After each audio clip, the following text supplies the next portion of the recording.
നമ്മൾ കോൺക്രീറ്റ് കൊണ്ട് ഡൂം ഉണ്ടാക്കുമ്പോൾ അതിന് ചെറിയൊരു ഡിഫക്റ്റ് വരും. മരങ്ങളുണ്ടെങ്കിൽ അത് മേക്കപ്പ് ചെയ്തോളും. ഡിഫക്റ്റ് എന്ന് പറഞ്ഞാൽ അവിടെ അതിനകത്ത് കമ്പി ഉണ്ടാകും, കോൺക്രീറ്റിനകത്ത് കമ്പി ഉണ്ടാകും. ആ കമ്പി ഇലക്ട്രോ മാഗ്നറ്റിക് ഫീൽഡിനെ നശിപ്പിക്കും.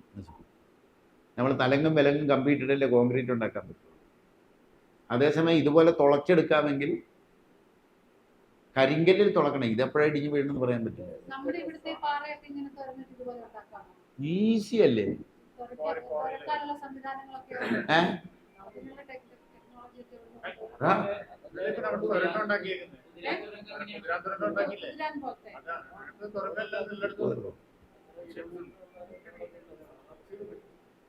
അത് തുളക്കാൻ തയ്യാറാണോ? കമ്പനിക്കാരെ ഞാൻ തരാം. കമ്പനിക്കാർ വന്ന് തുളച്ച് നമ്മൾ പറയുന്ന സമയം കൊണ്ട് തുളച്ച് തരും. ആര്? ആർച്ചുണ്ട്, ചിലപ്പോൾ താങ്ങില്ല. ആർച്ചായാൽ താങ്ങില്ല. കാരണം എന്താണെന്ന് വെച്ചാൽ വേരുകൾ വന്നാൽ ഈ കല്ലുകളുടെ ഇടയിൽ കൂടി ഇറങ്ങും, ഇറങ്ങാനുള്ള സാധ്യതയുണ്ട്. നമുക്ക് സേഫ് കോൺക്രീറ്റ് തന്നെയാണ്.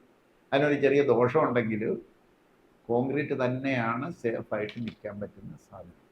ഭാരതത്തിൽ എല്ലാം ദേവതാ സങ്കല്പങ്ങളാണ്, ഈശ്വരന്മാരല്ല. തെറ്റിദ്ധരിക്കണതാണ്.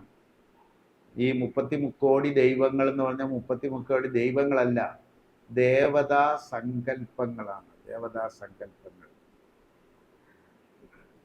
ഇപ്പം നമുക്ക് ഈ ഭാരതത്തിലെ ദൈവങ്ങളെ ഡിസൈൻ ചെയ്തിരിക്കുന്നതിൽ എല്ലാവരുടെ കയ്യിലും ശബ്ദത്തിൻ്റെ അടയാളങ്ങൾ കാണാം. ശബ്ദത്തിൻ്റെ അടയാളങ്ങൾ കാണാം. അതായത് ചിലരുടെ കയ്യിൽ വീണ കാണും, ശംഖ് കാണും, ഉടുക്ക് കാണും, ഓടക്കുഴൽ കാണും. ശബ്ദത്തിൻ്റെ അടയാളങ്ങളാണ് അതെല്ലാം. എന്നാൽ ഒരാളിൻ്റെ കയ്യിൽ നാദവും താളവും കാണും.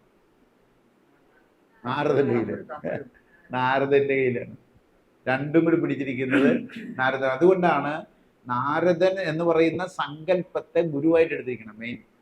മെയിൻ ഗുരുവായിട്ട് എടുക്കുന്നതിൻ്റെ കാരണം അതാണ്. നാരദത്തിനെ ഗുരുവായിട്ട് എടുക്കാൻ കാരണം അതാണ്. അത് അങ്ങനെ നാരദൻ എന്ന് പറയുന്ന ദൈവോ നാരദൻ എന്ന് പറയുന്നതല്ല, അതൊരു സങ്കല്പമാണ്. സരസ്വതി എന്ന് പറയുന്ന ഒരു സങ്കല്പമാണ്. അതായത് ശബ്ദത്തിൻ്റെ അടയാളം സരസ്വതി എടുക്കുന്നത്. ഇങ്ങനെയാണ് ഭാരതത്തിൽ മുഴുവൻ ഉണ്ടായിട്ടുള്ളത്. എല്ലാ ഭാരതത്തിലെ, അതായത് ഭാരതത്തിലെ സംഗീത രചനകളും നൃത്തരൂപങ്ങളും ക്ഷേത്രങ്ങളിലാണ് ജന്മമെടുത്തത്. ക്ഷേത്രങ്ങളുടെ പരിസരത്തും ക്ഷേത്രങ്ങളിലുമാണ് അത് ജന്മമെടുത്തത്.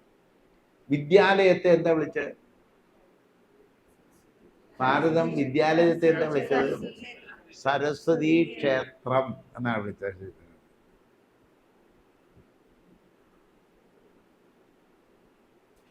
ഒരു വാക്ക് എഴുതപ്പെട്ട് കഴിഞ്ഞാൽ അതിൻ്റെ ശബ്ദത്തിന്മേലുള്ള സ്വാധീനം ഇല്ലാതാവും. അതായത് ഞാൻ പറയുന്നൊരു കാര്യം നിങ്ങൾ എഴുതി കഴിഞ്ഞാൽ പിന്നെ ശബ്ദത്തിൻ്റെ സ്വാധീനം ആ വാക്കുകളില്ല. നിങ്ങൾ വായിക്കുന്നതാണ് പിന്നെ എഴുതപ്പെട്ട് കഴിഞ്ഞാൽ. അതിനാൽ ഒരു വിശുദ്ധ വചനവും എഴുതി വെക്കരുത് എന്ന് വിധിയുള്ളതാണ്. എഴുതി വെക്കാൻ പാടില്ല. ഒന്നും എഴുതി വെക്കരുത്. കാരണം എഴുതി വെച്ച് കഴിഞ്ഞാൽ അതിൻ്റെ ശബ്ദത്തിൽ നിന്നുള്ള സ്വാധീനം അത് പോയി കഴിഞ്ഞു. അപ്പം അത് എഴുതി വെക്കാൻ പാടില്ല എന്നുള്ളതാണ്. വേദം എഴുതി വെച്ചതാണ് ഭാരതത്തിൻ്റെ അധപ്പതനം. വാമൊഴിയായി പരമ്പരയായി കൈമാറി തലമുറ കൈമാറി വരേണ്ട ഒന്നാണ് വിശുദ്ധ വചനങ്ങൾ എന്ന് പറയുന്ന സകലത്. ഇതെല്ലാം കൈമാറി വരേണ്ടതാണ്. ബൈബിൾ എഴുതി വെച്ചതാണ് ക്രിസ്തു മതത്തിൻ്റെ അധപ്പതനം. വേദം എഴുതി വെച്ചതാണ് ഹിന്ദു മതത്തിൻ്റെ അധപ്പതനം. ബൈബിൾ എഴുതി വെച്ചതാണ് ക്രിസ്തു മതത്തിൻ്റെ അധപ്പതനം. പക്ഷെ ക്രിസ്തു മതം ഒരു കാര്യം ചെയ്യുന്നുണ്ട്, സമ്മതിക്കാതിരിക്കാൻ പറ്റില്ല. പഴയ നിയമം പുതിയ നിയമം എഴുതി.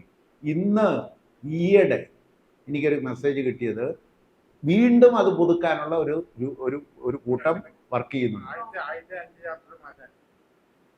വീണ്ടും പുതുക്കുകയാണ്. അതാണ് ശരി. കാലോചിതമായി വിശുദ്ധ വചനങ്ങളെ പുതുക്കി എഴുതണം. ഒരു ഗ്രൂപ്പ് ഞാൻ അത് കണ്ടു.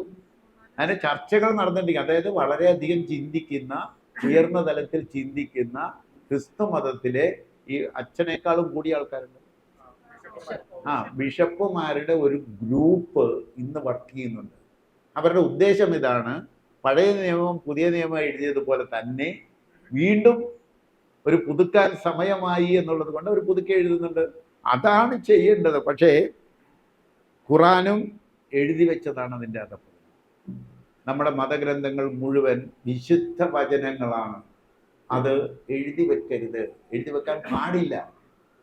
വാമൊഴിയായി അനന്തര തലമുറയിലേക്ക് പകർന്ന് കൊടുക്കുമ്പോൾ എന്താ സംഭവിക്കുക?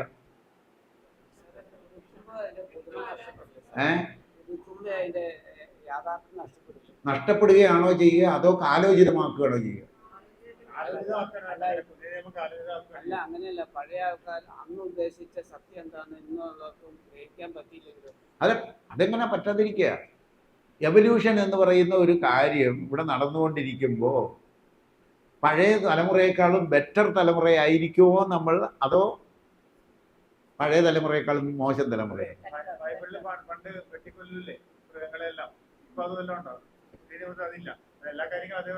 മാറി വരണം. ഹിന്ദുക്കളുടെ ഇതിനും കുറെ കുരുതി കൊടുക്കൽ ഞാൻ കണ്ടിട്ടുണ്ട്. ആടിനെ കുരുതി കൊടുത്തിട്ടിരുന്നത് കുമ്പളങ്ങയാണ് ഇപ്പൊ കുരുതി കൊടുക്കുക. കുമ്പളങ്ങ വെട്ടിയിട്ട് കുരുതി വെള്ളം കലക്കി ഒഴിച്ച് ഇതെന്ന് പറഞ്ഞ് മാറണം. കാലോചിതമായി വിശുദ്ധ വചനങ്ങൾ മാറണം. തമിഴ്നാട്ടിൽ ഒരു ആലിൻ്റെ ചോട്ടിലെ ഒരു അമ്പലത്തിൽ ഞാൻ പോയി. അവിടെ ഈ ആടിനെ കൊണ്ടുവന്ന് കുരുതി കൊടുക്കും. കുരുതി കൊടുത്താൽ ആ വീട്ടുകാരെല്ലാവരും കൂടി വന്നിട്ട് ആ ആടിനെ വേവിച്ച് എല്ലാവരും കൂടി പങ്കിട്ട് തിന്ന് പോകുന്നത് അവരുടെ ആചാരമാണ്. നാളെ ഒരു കാലത്ത് അത് തിരുത്തണം. ഏതായാലും ശബ്ദശാസ്ത്രത്തിൽ അത് വ്യക്തമായി പറഞ്ഞിരുന്നതാണ്. പക്ഷേ അത് കേൾക്കാതെ എല്ലാം എഴുതി വെച്ചു. എന്താ എഴുതി വെച്ചാലുള്ള സുഖം? എന്താ? പഠിക്കണ്ടല്ലോ, പഠിക്കണ്ട. ശബ്ദശാസ്ത്രത്തെ പറ്റി അന്വേഷിച്ച് നടത്തിയാണ്. എഴുതി വെക്കാത്തതല്ലേ നഷ്ടപ്പെട്ടതുകൊണ്ടാണ് കിട്ടാത്തത്. നഷ്ടപ്പെട്ടിട്ടില്ലല്ലോ. ഇവിടെ ശരി കിടപ്പുണ്ട്, അത് എടുക്കണ്ടേ? ഇവിടെ ശരി കിടപ്പുണ്ട്, അത് ഒരിക്കലും നശിക്കില്ല. ശരികൾ നശിക്കില്ല, അതിവിടെ ഉണ്ട്. എടുക്കാൻ നമുക്കിന്ന് അറിയില്ല. എടുക്കാമല്ലോ. അതുകൊണ്ടാണ് ഞാൻ പറഞ്ഞത് ഭാരതത്തിലെ വിഗ്രഹങ്ങളല്ല. എന്താണത്? പുസ്തകങ്ങളാണ്. ചിത്രഭാഷയിൽ, ഗുപ്തഭാഷയിൽ എഴുതി വച്ചിരിക്കുന്ന പുസ്തകങ്ങളാണ് വിഗ്രഹങ്ങൾ. ആ വിഗ്രഹങ്ങളെ ഡീകോഡ് ചെയ്തെടുക്കണം. വായിക്കാൻ പഠിക്കണം. അപ്പോൾ അത് വായിക്കാം. നമുക്ക് ഞാൻ കുറേ വിഗ്രഹങ്ങൾ ഡീകോഡ് ചെയ്തിട്ടിരിക്കുകയാണ്. കുറച്ച് കഴിയുമ്പോഴത്തേക്ക് നമുക്ക് കൂടുതൽ അത് ഡീകോഡ് ചെയ്തെടുക്കാം. അതെ, ചക്രത്തിന്റെ കാര്യം അതാണ്. അത് ഡീകോഡ് ചെയ്തെടുക്കണം. ഗദ എന്താ ചെയ്തിരിക്കണം? മഹാവിഷ്ണുവിന്റെ കയ്യിൽ ഗദ താത്തി വെക്കാനാണ്, ആയുധം താത്തി വെക്കാനാണ്. എന്നിട്ട് സുദർശന ചക്രം എടുക്കാനാവും. എല്ലാ ഹിന്ദു ദൈവങ്ങളുടെ കയ്യിലും താമരയുണ്ട്. എന്താ അത്? താമര കയ്യിലുണ്ട്. താമരപ്പൂ കയ്യിൽ പിടിച്ചിട്ടുണ്ട്. എന്താ? അതൊരു ഭാഷയാണ്. താമര ഒരു ചെളി പരിവർത്തനപ്പെട്ട് സുഗന്ധവും സൗന്ദര്യവുമുള്ള ഒരു താമരപ്പൂവായി വിടരുന്നത് പോലെ നിങ്ങളും പരിവർത്തനപ്പെടാനാണ്. മനസ്സിലായില്ലേ? നിങ്ങളിന്ന് ചെളിയാണ്, നമ്മളിന്ന് ചെളിയാണ്. നമ്മൾ പരിവർത്തനപ്പെടണം എന്ന് പറയുന്ന ഒരു സന്ദേശമാണ് അതിനകത്ത് കൊടുത്തിരിക്കുന്നത്. അങ്ങനെയാണ്. അത് ഒരു ഭാഷയാണത്. പക്ഷേ അതിനെ ആരാധിക്കാൻ രീതിയിൽ കൊടുത്തു. അതുകൊണ്ട് ആ പുസ്തകം കത്തിച്ചില്ല, നഷ്ടപ്പെട്ടില്ല, ഇന്ന് നിൽക്കില്ലേ? അപ്പൊ ഈ പ്രതിമ ഉണ്ടാക്കിയവർക്ക് എത്രമാത്രം ദീർഘവീക്ഷണം ഉണ്ടായിരുന്നു. ഇത് എന്നെങ്കിലും ആരെങ്കിലും ഒരാൾ ഇത് വായിച്ചെടുക്കും. പ്രപഞ്ച രഹസ്യങ്ങൾ, അറിവുകളെ ക്രോഡീകരിച്ച് മുഴുവൻ അതിനകത്ത് എഴുതി വെച്ചിട്ടുണ്ട്. പ്രപഞ്ച സന്ദേശങ്ങൾ മുഴുവൻ അതിനകത്ത് എഴുതി വെച്ചിട്ടുണ്ട്. അത് വായിച്ചെടുത്താൽ മാത്രം മതി. ആ വായിച്ചെടുക്കണം. ആരാധനാ രൂപത്തിൽ കൊടുത്ത കാരണം അത് സംരക്ഷിക്കപ്പെട്ടു. അല്ലെങ്കിൽ അത് നശിപ്പിക്കപ്പെട്ടു പോയതിനായിരുന്നു നളന്തയും തക്ഷശിലയും കത്തിച്ചതുപോലെ. സുദർശന ചക്രം, ദർശനമാണത്. സുദർശനം, നല്ല ദർശനം കൊണ്ട്, അതാണ് ഞാൻ പറഞ്ഞത്, ശബ്ദത്തിന്റെ വാളുകൊണ്ട് മിഥ്യാധാരണകളെ മുറിച്ച് കളയുന്നത് പോലെ ഒരു പ്രതിരോധം നിങ്ങൾ എടുക്കണമെന്നുണ്ടെങ്കിൽ നല്ല ദർശനങ്ങൾ കൊടുത്തെടുക്കാം. അല്ലെങ്കിൽ ശരീരം ചെയ്യുന്ന പോലെ ബോധം കെടുത്താം. അത് കണ്ടിക്കാനാണെന്ന് സിനിമാക്കാരൻ കാണിച്ചതല്ലേ. സിനിമാക്കാർക്ക് എന്തോരം ബുദ്ധിബോധം ഉണ്ടെന്ന് ഇപ്പൊ മനസ്സിലായില്ലേ. അപ്പൊ അവര് അവരുടെ മനസ്സിൽ വന്നത് വിധത്തിൽ അതിനെ വ്യാഖ്യാനിച്ചെടുത്തു. ചക്രം വിട്ടിട്ട് ചെന്ന് ആളിന്റെ തലയെടുത്തിട്ട് ഇങ്ങോട്ട് വന്നതായിട്ട് വന്നു. അതൊന്നും അല്ല. വേദം എഴുതി വെച്ചതിന് ശേഷമാണ് ജാതി വ്യവസ്ഥ തുടങ്ങിയത്. ജാതി വ്യവസ്ഥ ഭാരതത്തിൽ വന്നത് വേദകാലത്തിന് ശേഷമാണ്. അത് പണ്ടുണ്ടായിരുന്നതല്ല. അതുകൊണ്ടാണ് ബ്രാഹ്മണരെന്ന് പറഞ്ഞാൽ ആരാണെന്ന് വേദത്തിൽ പറഞ്ഞിട്ടുണ്ട്. ജന്മം കൊണ്ടല്ല, കർമ്മം കൊണ്ടാണ് ബ്രാഹ്മണൻ.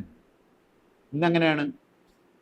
അത് ജന്മം കൊണ്ടാക്കി പൊട്ടന്മാരെല്ലാരെയും ബ്രാഹ്മണരാക്കി.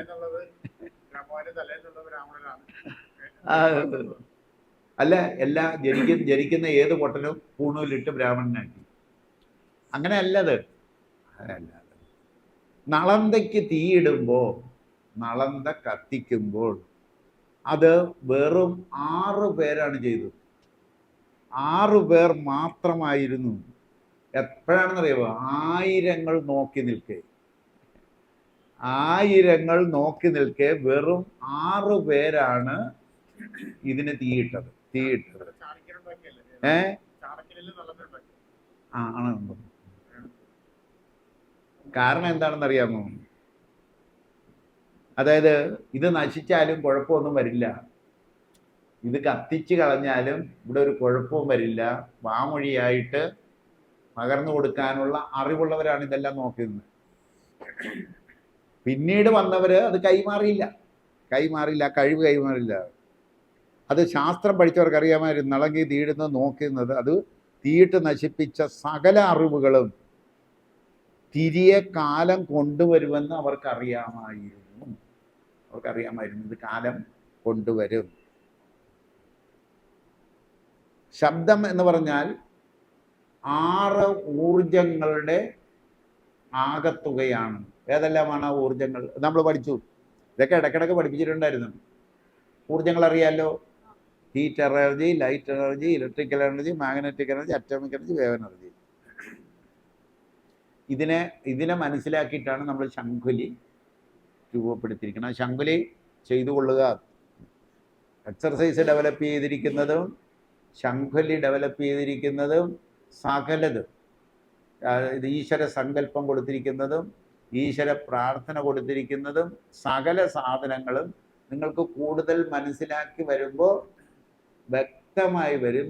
ജീവന്റെ നിയമങ്ങൾ, പ്രകൃതിയുടെ നിയമങ്ങൾ എങ്ങനെയാണെന്ന് മനസ്സിലാക്കിയിട്ടാണത് ചെയ്തുകൊണ്ടിരിക്കുന്നത്. ശബ്ദം അളക്കുന്നത് എങ്ങനെയാ? അളക്കുന്നതിന്റെ അളവ് പോലെ ഡെസിബൽ, dB എന്നാണ്. dB, ഡി ചെറുതും ബി വലുതും. ഡെസിബൽ. ശബ്ദം അളക്കുന്നത് ഡെസിബൽ എന്ന് പറയുന്ന സംവിധാനം, അളവുകോലാണ്. എന്ന ഒരു യൂണിറ്റ് എന്ന് പറഞ്ഞാൽ ഇതാണ്. ഒരു കുശുകുശുപ്പ്. ഡെസിബലിനെ മനസ്സിലാക്കാൻ വേണ്ടിയിട്ടാണ്. ഡെസിബൽ എന്ന് പറഞ്ഞാൽ എന്താണെന്ന് മനസ്സിലാകണ്ടേ? ശരിക്കും ഒന്ന് കുശുകുശുക്കുന്നിരിക്കട്ടെ. കുശുകുശുക്കുന്നു, അത് എത്ര ഡെസിബൽ വരും? ഒരു ഉദ്ദേശം. ഒരാളുടെ കാതിൽ ചെന്നിട്ട് വേറൊരാൾ കുശുകുശുക്കുന്നു. 20 ഡെസിബൽ. 20 ഡെസിബൽ ഉണ്ടെങ്കിൽ നമുക്ക് ഒരാളിൽ നിന്നും മറ്റൊരാൾ കേൾക്കാതെ മറ്റൊരു കാതിലേക്ക് കുശുകുശുപ്പ് എന്ന് പറഞ്ഞാൽ അറിയാമല്ലോ. മലയാളത്തിൽ മാത്രമേ അങ്ങനത്തെ ഒരു പദം കാണുള്ളൂ. വേറൊരു ഭാഷയ്ക്കും. നല്ല തിരക്കുള്ള ഒരു ടൗണിൽ 40 മുതൽ 70 വരെ dB ആയിരിക്കും ശബ്ദം. 40 മുതൽ 70 വരെ. അതായത് ആളുകൾ എല്ലാവരും കൂടി നല്ല തിരക്കുള്ള ഒരു തെരുവിൽ അതാണ് ശബ്ദത്തിന് ഡെസിബൽ അത്രയും വരാം. നമുക്ക് ഡെസിബലിന് ഒരു മനക്കണക്ക് കിട്ടാൻ വേണ്ടിയിട്ടാണ് ഇത് പറയുന്നത്. അതെ അതെ അതെ. കാർ എൻജിൻ, പെട്രോൾ ഒഴിച്ച് ഓടുന്ന ഒരു കാർ എൻജിൻ സ്റ്റാർട്ട് ചെയ്ത് നിർത്തിയാൽ, സ്റ്റാർട്ട് ചെയ്ത് വെച്ചിരിക്കുന്നു നിർത്തിയാൽ അത് 90 ഡെസിബലാണ്. കൂടുതലാണ്, 90 ഡെസിബലാണ്.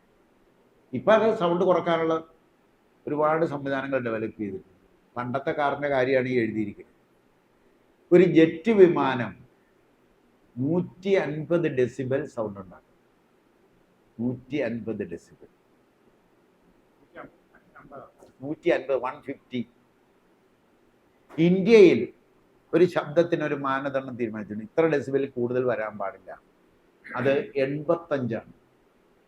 85 ഡെസിബലിൽ കൂടാൻ പാടില്ല. നമ്മളിപ്പോൾ കോളാമ്പി നിരോധിക്കുക എന്നൊക്കെ പറയില്ലേ, നിരോധിക്കാൻ കാരണം അത് 85 ഡെസിബലിലും കൂടുതലാണ്. 90 ഡെസിബലിൽ മേൽ ഉള്ള ഏത് ശബ്ദവും ആരോഗ്യത്തിന് ഹാനികരമാണ്. ഇപ്പൊ 90-ന് മേളിലാണെങ്കിൽ, ശബ്ദത്തിന്റെ ഡെസിബൽ 90-ന് മേളിലാണെങ്കിൽ അത് ആരോഗ്യത്തിന് ഹാനികരമാണ്. വെടിക്കെട്ട് നടത്താൻ പാടില്ല എന്നൊക്കെ നിരോധനം കിട്ടണം. അതാണ്. എത്ര ഡെസിബൽ ഉണ്ട്? നിങ്ങൾ കഥന വെടിക്ക് എത്ര ഡെസിബലുണ്ട്? 90 ഡെസിബലിന് മേൽ, 85 ഡെസിബലിന് മേൽ പാടില്ല. നിയമമാണ്. ഇന്ത്യയുടെ, ഭാരതത്തിന്റെ നിയമമാണ്. നിങ്ങൾ ഒരു വെടിക്കെട്ട് നടത്താൻ പാടില്ല. വെടിക്കെട്ട് നടത്താം, എത്ര വരെ ഒച്ച വരാം? 85 ഡെസിബലിൽ വരെ വരാം. അതിന് താഴെയുള്ള വെടിക്കെട്ടുകൾ ആവാം. നമ്മുടെ ഇവിടെ വെടിക്കെട്ടുണ്ട്. ഏതൊക്കെയാണ്? ഗർഭം കലക്കി എന്ന് പറയുന്ന 18 ഡെസിബലിന് താഴെ ശബ്ദം ആയാൽ എന്ത് സംഭവിക്കും? കേൾക്കാൻ പറ്റില്ലെന്നല്ല, ചത്തുപോകും. നമ്മൾ വായു ഇല്ലെങ്കിൽ ചത്തുപോയില്ലേ? ഇപ്പൊ വായു ഇല്ലാണ്ടായാൽ ചത്തുപോയില്ലേ? അതാണ് ശബ്ദം ഒരു അന്നമാണ് എന്ന് പറയാൻ കാരണം. അതാണ്, ശബ്ദം ഒരു അന്നമാണ്. 18 ഡെസിബലിന് താഴെ ആയാൽ നമ്മൾ മരിച്ചു പോകും. മരിച്ചാലേ അറിയാൻ പറ്റുള്ളൂ. ഒരിക്കലും 18 ഡെസിബലിന് താഴെ പോയില്ല. കാര്യം എന്താ? ഭൂമി ഒരു ശബ്ദം, ഒരു ശംഖുലി ക്രിയേറ്റ് ചെയ്യുന്നുണ്ട്. ഭൂമിക്കൊരു ശബ്ദമുണ്ട്. ശബ്ദം ഉണ്ടാക്കിക്കൊണ്ടാണ് ഇരിക്കുന്നത്. ഹാർട്ട് ബീറ്റ് ചെയ്യുമ്പോൾ ഒരു ശബ്ദം ഉണ്ടാക്കിക്കൊണ്ടിരിക്കുകയല്ലേ? ഒരു ശബ്ദം ഉണ്ടാക്കിക്കൊണ്ടിരിക്കുന്നു. കിളികൾ എല്ലാം, ഇവിടെ ഒരു ശബ്ദം ഉണ്ട്. ആ ശബ്ദം നമുക്ക് സൈലൻസ് എന്ന് പറയണത് സൈലൻസ് അല്ല. ഇവിടെ ഒരു ശബ്ദം 18 ഡെസിബിളിനായാൽ താഴെ പോയാൽ നമുക്ക് ജീവിക്കാൻ പറ്റില്ല. 150 ഡെസിബിളിന് മേൽ ശബ്ദം ഉണ്ടാക്കിയാൽ നമ്മുടെ ശരീരം ചെതറിപ്പോവും. ഒരു വെടിവെക്കുന്നവ ചെതറിച്ച് കളയില്ലേ, അതുപോലെ ചെതറിപ്പോവും. 150 ഡെസിബിളിന്.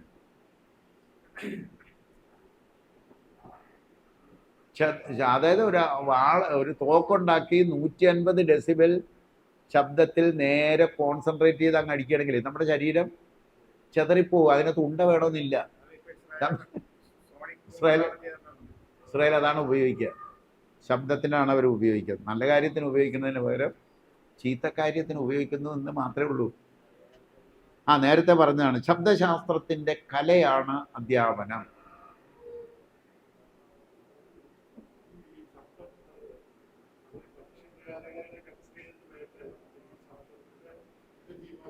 അത്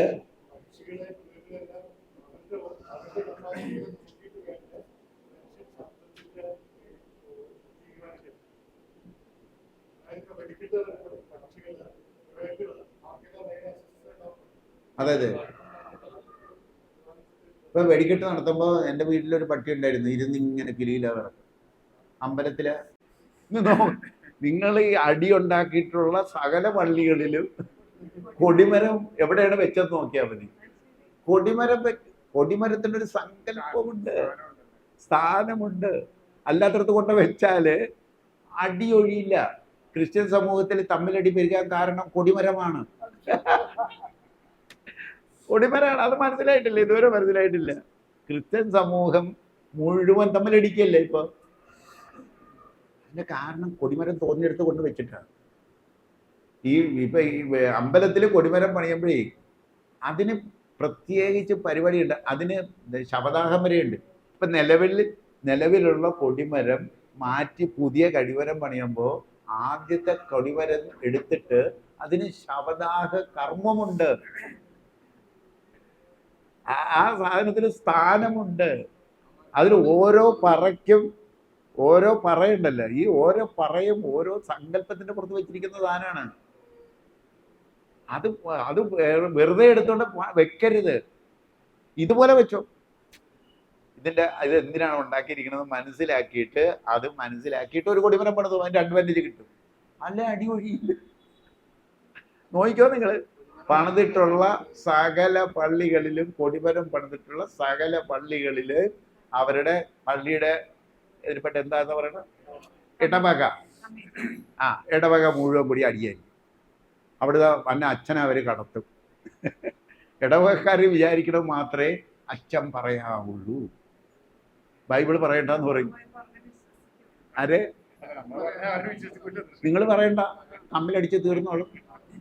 ഇതൊക്കെ തീരണ്ടേ, തമ്മിലടിച്ച് തീരും. അല്ലേ ഞാൻ പറയണ, ഈ ഹിന്ദുക്കളുടെ ക്ഷേത്രങ്ങളിലും അവർക്കും അറിയില്ല ഇത് എന്നതാണ് സാധനമെന്ന്. ആരെങ്കിലും വന്ന് പറയും, അതെല്ലാം നോക്കി എന്തൊക്കെയോ ചെയ്യുന്നുണ്ടെന്നല്ലാതെ ഇതിന്റെ ബേസിക് സയൻസ് ഒന്നും മനസ്സിലാക്കിയിട്ടല്ല ഇവരെല്ലാം ചെയ്തുകൊണ്ടിരിക്കുന്നത്. അതുകൊണ്ടല്ലേ ശത്രു സംഹാര പൂജ അമ്പലത്തിൽ വന്നത്. പൂജ നടത്തണില്ലേ? എല്ലാ അമ്പലങ്ങളിലും നടത്തേണ്ട ശത്രു സംഹാര പൂജ. പക്ഷേ ഈശ്വര വിശ്വാസവുമായിട്ട് എന്തെങ്കിലും ബന്ധമുണ്ടോ? അതിന് യാതൊരു ബന്ധം. കാശുണ്ടാക്കുക എന്നുള്ള ഒറ്റ ലക്ഷ്യം വെച്ചിട്ട് പോകുന്നു. ആഭിചാര കർമ്മങ്ങൾ എന്ന് പറയുന്നത് ഇതുണ്ട്. നമുക്ക് അതും ഓഷോയുടെ പുസ്തകത്തെ വായിച്ചാൽ നിങ്ങൾക്ക് മനസ്സിലാവും. അല്ല, ഒരു മരത്തെ അവർ ഉണക്കി കാണിച്ചു കൊടുക്കും. ആരോഗ്യമുള്ള മരത്തെ ചില കർമ്മങ്ങൾ ചെയ്ത് ഉണക്കി കാണിച്ചു തരും. അതിനുശേഷം അതിനെ തളർത്ത് കാണിച്ചു തരും. അതൊക്കെ ചെയ്യുന്നുണ്ട്. അത് യഥാർത്ഥത്തിൽ ഈ ശത്രു സംഹാര പൂജ എന്ന് പറയുന്നത് ഷഡ്വൈരികളെ അവനവനിലുള്ള ഷഡ്വൈരികളെ നശിപ്പിക്കാന്നുള്ളതാണ്. അത് മറ്റു രീതിയിൽ മനസ്സിലാക്കി തീർക്കുക. മനുഷ്യനാണല്ലേ ഇതെല്ലാം ചെയ്യണേ. ഏതായാലും ശത്രുവിനെ നശിപ്പിക്കണം അല്ലേ? ശത്രു ഉണ്ടോ ഇക്കോളജിയില്? ശത്രു ഇല്ലല്ല, എല്ലാവരും ഒന്നല്ലേ. അപ്പൊ പിന്നെ ശത്രു എവിടെ? ഏത്?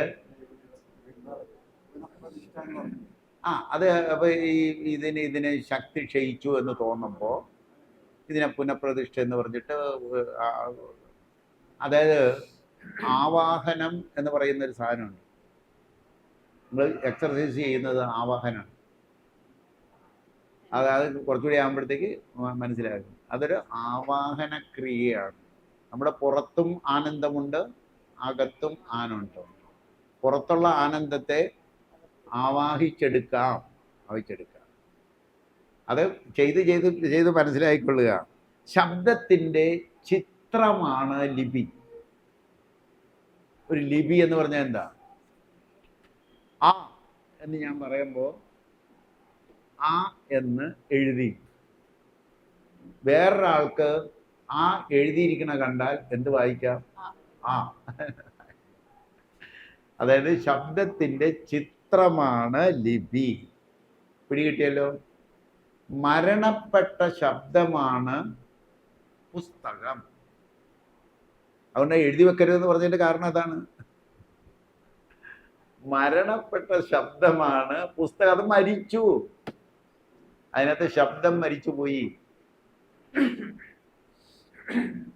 ശബ്ദത്തിൻ്റെ സൗന്ദര്യമാണ് സംഗീതം.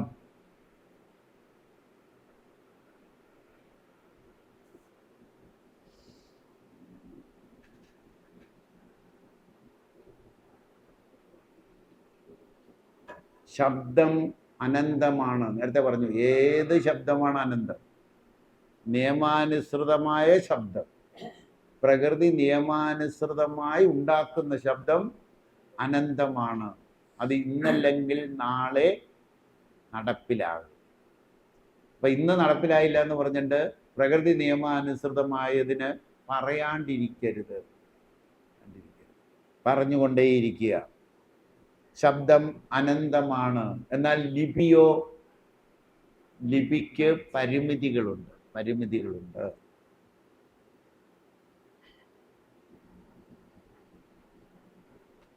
ശബ്ദം പ്രകാശം പരത്തുന്ന ഒന്നാണ്. ശബ്ദം സുഗന്ധം പരത്തുന്ന ഒന്നാണ്.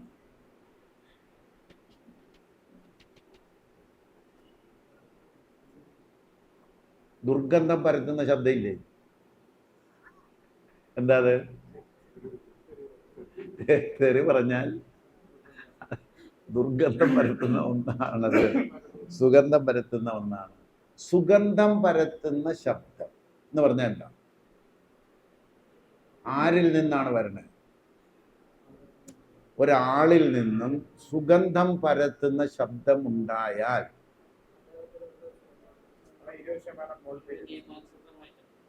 യഥാർത്ഥ മനുഷ്യന്റെ ഗന്ധം സുഗന്ധമാണ്. യഥാർത്ഥ മനുഷ്യന്റെ ഗന്ധം സുഗന്ധമാണ്. അപ്പോ മനുഷ്യരുടെ ശബ്ദം സുഗന്ധമുള്ളതാക്കി തീർത്താൽ മനുഷ്യൻ ശരിയായി. അതായത് 6 എനർജികളും കറക്റ്റ് ആകണം. നമ്മുടെ ശരീരത്തിനുള്ളിൽ നമ്മുടെ ജീവൻ എന്ന് പറയുന്നത് ശബ്ദമാണ്. ശബ്ദം ശുദ്ധീകരണ ശക്തിയുള്ള ഒന്നാണ്. ശുദ്ധീകരിക്കാൻ പറ്റും. നേരെ തിരിച്ചുകൊണ്ട് ശബ്ദം നശീകരണ ശക്തിയുള്ള ഒന്നാണ്.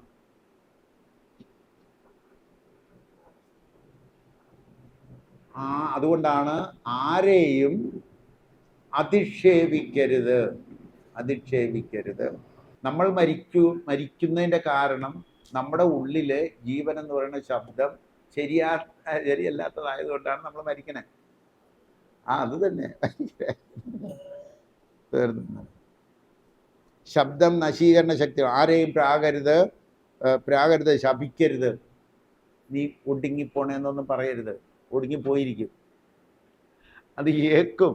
ശാപവാക്കുകൾ ഒഴിക്കരുത്. ഒരിക്കലും ആരെയും ശപിക്കരുത്. കാരണം അത് സംഭവിക്കും. മഴ ഭയങ്കര ശക്തിയായിട്ട് വരുമ്പോൾ നമ്മൾ എന്താ പറയുക? ഒടുക്കത്തെ മഴ എന്ന് പറഞ്ഞാൽ പിന്നെ മഴ പെയ്യും, പിന്നെ വെള്ളവും കിട്ടത്തില്ല.